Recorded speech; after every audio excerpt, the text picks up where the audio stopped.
শ্রীলেখার রান্নাঘরে আপনাদের স্বাগতম। আজকে আমি আপনাদের চিংড়ি আর কচুরলতি দিয়ে বানানো দেখাবো। এর জন্য চিংড়িকে কেটে ধুয়ে নিয়েছি, কচুরলতি কেটে নিচ্ছি ছোট ছোট করে। আর আমার সর্ষা লাগবে, সর্ষাকে পিষে নিতে হবে, একটু নুন দিয়ে পিষে নিব, তাইলে সর্ষাটা পেশা ভালো হয়।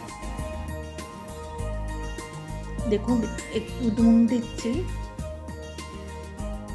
এতে সর্ষাটা মিহি হয়ে পিষে যায়। তারপর আমার নারকেল আর কাঁচা লঙ্কা নিয়েছি, এটাকে দিব, দিয়ে পিষে নিতে হবে।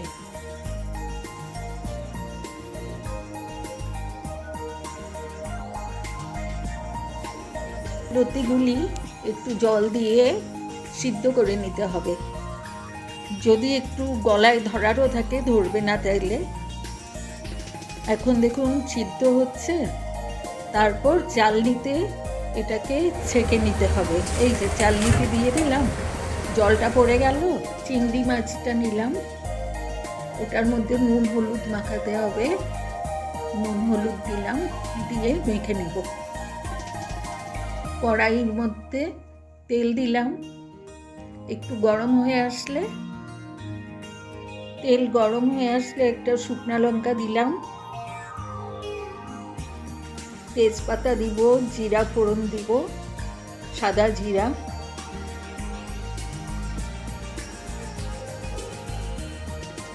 এখন চিংড়ি মাছগুলোকে ঢেলে দিতে হবে, ঢেলে ভেজে নিতে হবে কড়াইয়ে।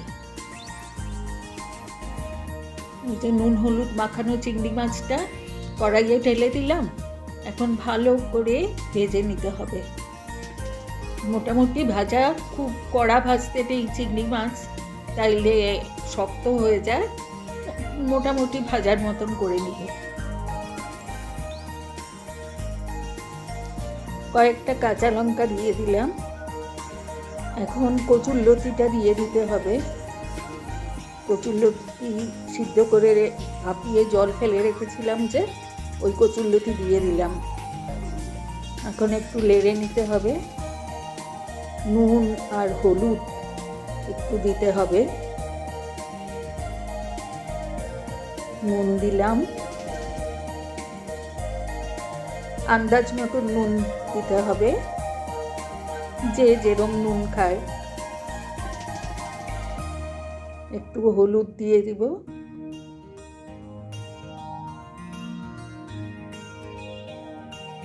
তারপর এটাকে একসাথে লাগতে হবে। মোটামুটি এটাকে নেড়ে কম স্টিম করে ঢেকে রাখতে হবে। দেখুন সুন্দর করে এটাকে নেড়ে নিচ্ছি।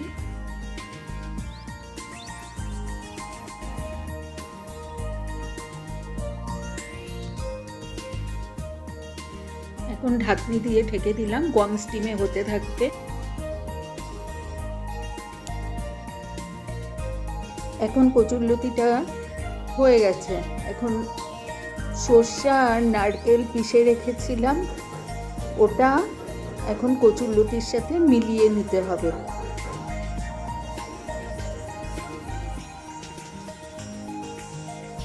সর্ষা আর নারকেল কোড়াটা ভালো করে ওটার সাথে মিলিয়ে নিতে হবে।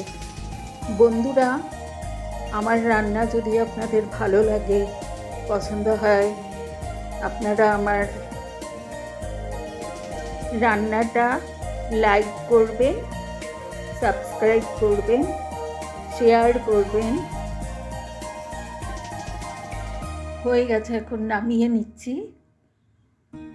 গরম ভাতের সাথে কচুরলতি এইভাবে মেখে খেতে দারুণ লাগে, আপনারা খেয়ে দেখবেন। ধন্যবাদ বন্ধুরা।